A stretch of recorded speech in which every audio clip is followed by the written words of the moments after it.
Hi, it's me, Cherry. I'm going to do a screening of the newest horror comedy starring Anton Yelchin, Colin Farrell, and David Tennant. It's called Fright Night, and it's a remake of a 1980s horror comedy starring, excuse me,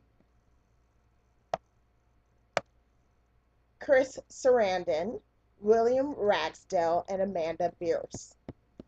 I saw the movie this afternoon at Century City in Los Angeles, California. And out of 4 stars, I'm going to give it a very weak 3. I thought it was okay. It was interesting because we saw it in 3D, so you got the fun of the embers and the crosses and the blood. It's one of those movies that 3D doesn't add or negate anything. It just isn't really necessary. Not all movies need to be in 3D, but it was an okay movie. Uh, there wasn't really a lot of music in it. The acting was fine. It wasn't super stellar, but again, it is a comedy horror movie, so you're not going to get Shakespeare. David Tennant was kind of funny in this part. It was weird seeing him as a uh, Vegas magician, jackass sort of character. I haven't seen him in that type of role before, and he was fun in it. The young actor Anton Yelchin was pretty good. He was okay. I haven't really seen him in a lot of things. And Colin Farrell plays a evil vampire surprisingly well. But he's another one of those people that I don't really make it a point to go see at the theaters. If I see his movie on TV, it's fine. If I don't see it, it's fine. He just doesn't really do that much for me. But probably one of the high points of the movie was when Chris Sarandon did his cameo because I loved him in the original Fright Night that I saw when I was like, gosh, in high school, junior high school. It was a long time ago, so I don't really remember it that well. Um, I loved the set design. I thought the set design was really great. I thought the costumes were good.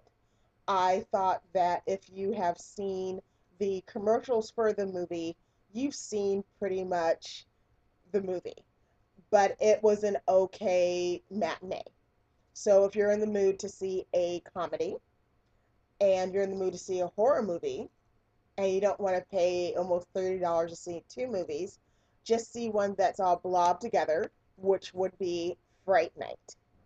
So, probably one of the big detractions that I had for the film was the lack of any real diversity. All the main cast members were white. There's one Jewish guy in it. I don't think I saw one ethnic person in the entire movie except for a security guard who was on the, um, not a security guard, he was a bouncer at the club.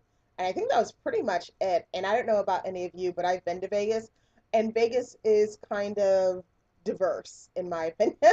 Pretty much every major city in the United States is pretty diverse. So for me, one of the big strikes for Fright Night was that it isn't an original retelling of the movie. It's pretty true to the first film. So if you've seen the first film, you've seen this one, other than it having a more modern feel to it, but it really didn't really forward the storyline.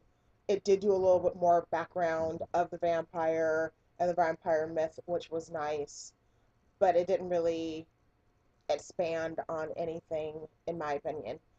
Um, I didn't, I was a little disappointed with the relationships with the kids in high school. It was kind of they didn't really go into a lot of details with everyone. You didn't get to know anybody. So you didn't really grow to like or really want to root for anybody other than, ooh, I want to see how the vampire gets killed. um, like I said, it's an okay movie. And I have to say, when I say 3 out of 4 stars, 4 means excellent, worth going to see it again. 3 stars means it's okay, fine for a matinee, I won't strongly recommend it. But if you're in the mood to see something with Colin Farrell, or if you're in the mood to see something that's like a horror movie and a comedy, then it's fine. Two for me means I didn't like it, but I didn't loathe it. And one means it's horrible. You should demand your money back and tell them that your eyes are bleeding from the horror of seeing this awful film.